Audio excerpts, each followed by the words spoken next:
আজকে সুধর্ণ স্কুলের প্রথম দিন। আর প্রথম দিনে এই যে আমার ছেলেকে নিয়ে আমি পৌঁছে গেছি। আজকের এই সুন্দর মুহূর্তটা আমি ক্যামেরা বন্দি করে রেখে দিলাম, যাতে স্মৃতি হয়ে সারা জীবন থেকে যায় আমার কাছে। ছেলের যেহেতু 1 ঘন্টা করে ক্লাস হয়, এখন অভ্যাস করানোর জন্য 1 ঘন্টা করে ক্লাস হচ্ছে। জানুয়ারি মাসের 2 তারিখ থেকে একদম প্রপারলি ক্লাস হবে। আর ওকে নিয়ে এসে আমি বিছানাটাকে গুছিয়ে নিলাম। এত তাড়াহুড়ো থাকে সকালের দিকে, তাই বিছানাটা একদমই গোছানো হয় না। তারপরে স্নান টান করে আমি রান্না বসিয়ে দিয়েছি, ভাতটাকে আগেই বসিয়ে দিয়েছি। এখন শীতের বেলা, ছোটোবেলা, আর তোমাদের দাদাভাই আস্তে আস্তে 5টা বেজে যাবে, ওই কারণে একদম স্নান টান করে 1টা 1:30টার দিকে রান্না বসাই। ও আসলে গরম গরম খেতে পাবে, আমরাও গরম গরম খেতে পাবো। সকালের দিকে একটু বেশি করে ভাত করে নিয়ে সুধন্যকে স্কুল থেকে এসে ওই ভাত ওকেও খাওয়াই, আমিও খেয়ে নিই। আর আজকে অনেক দিন পর ভাবছি একটু চচ্চড়ি করব আর মটরের শাক করব। মটরের শাকটা মা নিয়েছিল, মাই বেছে দিল, আমি কেটে নিচ্ছি। তো মটর শাক খেতে বেশ ভালো লাগে, তার সাথে একটু রসুন যদি থেতো করে দেওয়া হয় বেশ ভালো লাগে। 3টেই রান্না করব। আর করব মাছের ঝোল। আজকে পাবদা মাছ নেওয়া হয়েছে। পাবদা মাছ তো আমার খুবই ভালো লাগে। এই যে পাবদা মাছ হবে আজকে, লবণ হলুদ দিয়ে মাখিয়ে রেখে দিয়েছি। আর এদিকে মটরের শাক করবো বলে বেগুন দিয়ে এটাকেও কেটে ধুয়ে রেখে দিয়েছি। এখানে চচ্চড়ির জন্য সমস্ত সবজি কেটে নিয়েছি। আর একটু লাল কুমড়ো ছিল, সেটাও দিয়ে দিয়েছি, মন্দ হবে না। এমনিতেই তো চচ্চড়ি পালং শীষের একটু মিষ্টি মিষ্টি ভালো লাগে। কড়াই গরম হয়ে গেছে, এবার ফার্স্টে শাকটাকে করে নেব। আর রসুন থেতো করে দেব, কারণ রসুন থেতো করে দিলে টেস্ট বেশি হয়। যে কোনো শাকে যদি রসুন থেতো করে দেওয়া হয় বেশ ভালোই লাগে। তো এই যে কড়াই গরম হয়ে গেছে। এবার মনে হয় যখন রান্নাটা বসায় কতক্ষণে হবে, আর সকালের দিকে একদমই কাজ করতে ইচ্ছা করে না। আমি যাই করি না কেন, সকালে রান্নাবান্নার চাপ থাকুক আর না থাকুক, আমার স্নান করতে করতে কাজকর্ম সারতে সারতে সে 1টা 1:30টা বাজবেই। তো এই যে মটরের শাকটা দিয়ে দিলাম। ফার্স্টে রসুন থেতো করেছিলাম, ওটা দিয়ে দিয়েছি। এবার পরিমাণ মতো লবণ হলুদ দেবো, একটু জল দেবো, দিয়ে ঢেকে দেবো। আর ওদিকে ভাতটাও বেশ অনেকক্ষণ ধরেই বসিয়েছিলাম, হয়ে এসেছে। এবার ফ্যানটাকে ঝরিয়ে নেব। পাবদা মাছটা পোস্ত, তারপরে সর্ষে, কাঁচা লঙ্কা এসব দিয়ে ভালো লাগে। তো শিলনোড়াটা 2 দিন থেকে উপরেই আছে, যেহেতু কিছুদিন আগে গ্যাস শেষ হয়ে গিয়েছিল। ছোট গ্যাসে ভালো লাগতো না রান্না করতে, তাই উনুনে রান্না করতাম, উপরে ছাদেই রয়ে গেছে। আর ভালো লাগলো না ছাদে যেতে, ওই কারণে আজকে ভাবছি যে পেঁয়াজ রসুন দিয়ে করব। ভালো লাগবে, কিন্তু ওটা দিলে একটু টেস্ট বেশি হয়। চচ্চড়িতে যদি পেঁয়াজের কলি থাকতো দিতাম, তো এগুলো এখন আমার কাছে নেই, তাই একটু পেঁয়াজই কেটে দিয়ে দিলাম।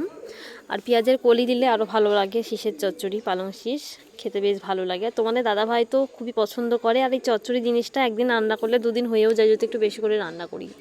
ছাদ থেকে তুলে নিয়ে এলাম, কালকে কেচেছিলাম, একদিনে তো শুকোবে না। এই কিছুদিন থেকে, অনেক দিন থেকেই হচ্ছে, মানে সকালবেলায়, এখন তো ছেলেকে স্কুলে ভর্তি করেছি, স্কুল থেকে বাড়ি আসতে আসতে 9:30 বেজে যাচ্ছে, কারণ এখন 1 ঘন্টা করে ক্লাস হচ্ছে, 8:30 থেকে 9:30 পর্যন্ত। তো বাড়িতে যা কাজকর্ম সকালকার যা আছে করে যাই, বাসন কোসনগুলো রেখে যাই, এসে মাজা ঘষা করি। তো যাই হোক, বাড়ি আস্তে আস্তে 10টা বেজে যাচ্ছে। দিয়ে ওই সব কাজকর্ম করতে করতে, ঘর মুছতে, স্নান করতে 12টা বেজে যাওয়ার পর 1টার দিকে আমি রান্না বসাচ্ছি। সে রান্না করতে করতে 2টা 2:30 বেজে যাচ্ছে। এখন মনে হচ্ছে শীতকালটা কবে যাবে, কবে একটু রান্না বান্না করে খেয়ে দিয়ে একটু রেস্ট পাবো, একটু ঘুমোতে পারবো। তাহলে সে গরমকাল না হলে হবে না, কারণ শীতকাল মানেই ছোট দিনের বেলা। আর এই রান্না করছি, শাকটা রান্না করতে করতে হয়তো 2টো 2:30 বেজে গেল। চচ্চড়িটা হতে বেশ অনেকটা টাইম লাগবে, ওখানে হয়তো আধ ঘন্টা। এখন মাছের ঝোল হবে, আজকে পাবদা মাছ নেওয়া হয়েছে, পাবদা মাছের ঝাল করব। শুধু ওনাকে খাইয়ে দিয়েছি, ও বাবা আসবে তখন আবার খাবে। তো চলো, ও আজকে বলতে ভুলে গিয়েছি। হ্যালো এভরিওয়ান, আমি লিপিকা, আবার চলে এসেছি একটা ব্লগ নিয়ে। তোমরা সবাই কেমন আছো? আমি কিন্তু খুব ভালো আছি। তোমাদেরকে ভালো থাকতে হবে ঠান্ডার মধ্যে। খুব কেয়ারফুলি, খুব সচেতন হয়ে থাকবে, কারণ ভেবো না যে ঠান্ডা কম লাগছে বলে একবারে যখন তখন স্নান করছি সকালবেলায়, এরকম করলে হবে না। আমিও এরকম করে ঘুরে বেড়াতাম, তো কি হলো, ঠান্ডা লেগে গেল। আর ঠান্ডা লাগলে মাথায় হাওয়া লাগে, আমার আমার আবার কি ফার্স্টে ধরবে বলো তো? ফার্স্টেই মাথা যন্ত্রণা করবে। এই যে আমার স্বাদের পাবদা মাছ ভাজা হবে। এই মাছের নাকি মাথা খাওয়া হয় না, আমি কোনো দিনই মানে এই মাছ কাটিনি। তো মা বলল যে এই মাছের মাথাটাকে বাদ দিয়ে দাও, তো বাদ দিয়ে দিয়েছি যেমন বললো। আর আমি কাটিও নি, মা কাটতো, এখন মা পারে না, অসুস্থ, আমাদেরকে সমস্তটা করতে হয়। আর দেখতে পাচ্ছ এখন মনে হচ্ছে কতটা চচ্চড়ি হবে। যখন একদম সেদ্ধ হয়ে যাবে তো একটুখানি হয়ে যাবে, তোমরা দেখো বুঝতে পারবে। তো বেশ ভালো লাগছে না? কি সুন্দর বাহারি রকমের সবজি আসে, নাড়াচাড়া করছি, কত সুন্দর লাগছে। তো এটা আবার অল্প হয়ে যাবে একটুখানি, দেখো এই যে হয়ে গেল না অল্প। দেখতে কিন্তু বেশ ভালোই লাগছে। সিম টিম দেওয়া আছে আর লাল কুমড়ো দিয়েছি বলে কালারটা আরও সুন্দর এসেছে, একটু লাল লাল। বেশি মিষ্টি দিতে হয়নি যেহেতু লাল কুমড়োটা খুব মিষ্টিই ছিল। তো আমার রান্না রেডি হয়ে গেছে। আর অনলাইন থেকে একটা আমার জিনিস এসেছিলো, এটার আমার খুবই প্রয়োজন ছিল, কারণ ভিডিও যেহেতু করি সবসময় তো সবাইকে ধরতে দেওয়াটা পসিবল হয়ে ওঠে না, তাই ভাবলাম একটা স্ট্যান্ড কিনেই নিই। তো টুকটাক ভিডিওগুলো এটাই অনায়াসে করা যেতে পারে। এখন শাশুড়ি মা খাজা কিনে দিল তিলের, তাই খাচ্ছি, অনেক দিন পর খাবো।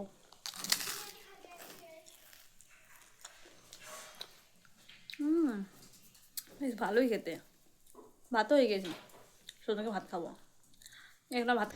Good afternoon.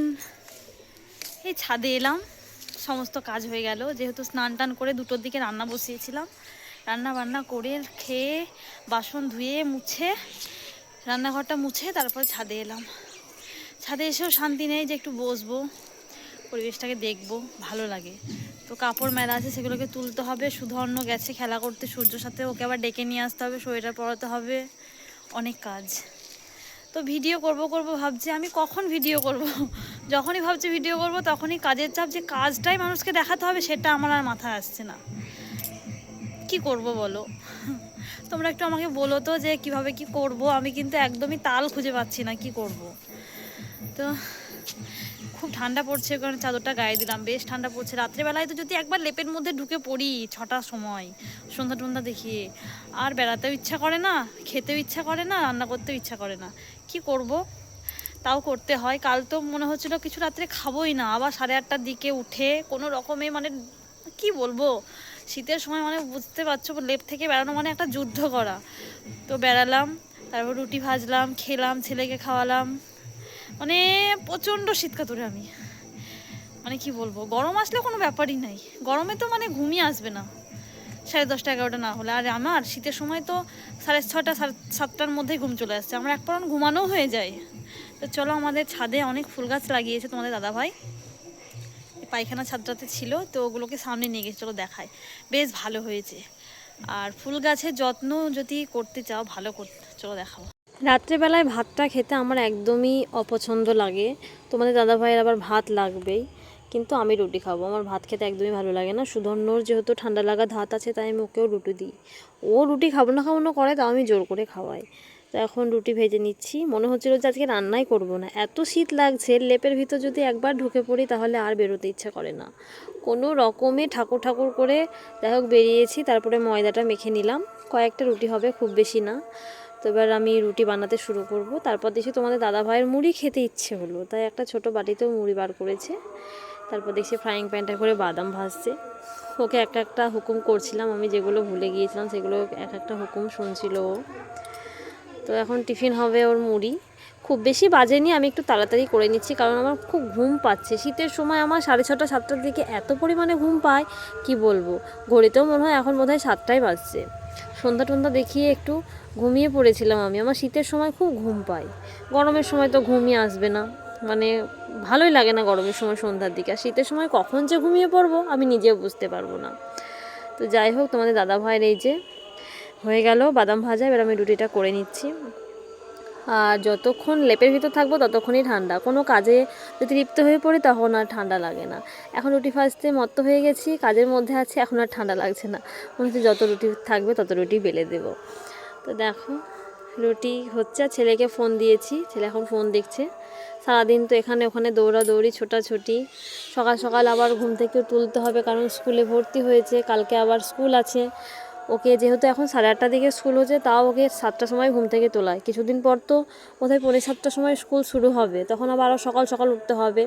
টাইমিং তো ও তো টাইমিংটা ঠিক করবে না, সে আমাকেই টাইমিংটা ঠিক করতে হবে।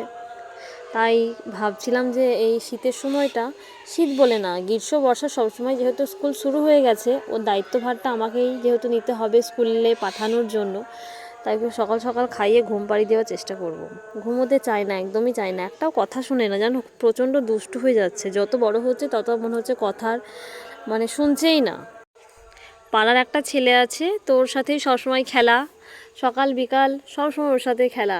স্কুল থেকে এসে ড্রেস মানে কিছু ছাড়াছাড়ি নাই, সঙ্গে সঙ্গে ওদের বাড়ি চলে যাবে, এতটা মানে বন্ধু হয়ে গেছে। তারপরে ওকে আবার বকে বকে নিয়ে আসতে হবে, খাওয়ানোর জন্য ডাকতে যেতে হবে। এতটাই মানে ওর সাথে ঘনিষ্ঠ হয়ে গেছে, সব সময় মানে খেলা খেলা। চলো তাহলে আর ভিডিওটা বেশি বড় করব না, আজকের মতো এই পর্যন্তই। আবার কালকে দেখা হবে নতুন একটি ভিডিও নিয়ে। সবাই ভালো থেকো, সুস্থ থেকো, সাবধানে থেকো। শুভরাত্রি সবাইকে।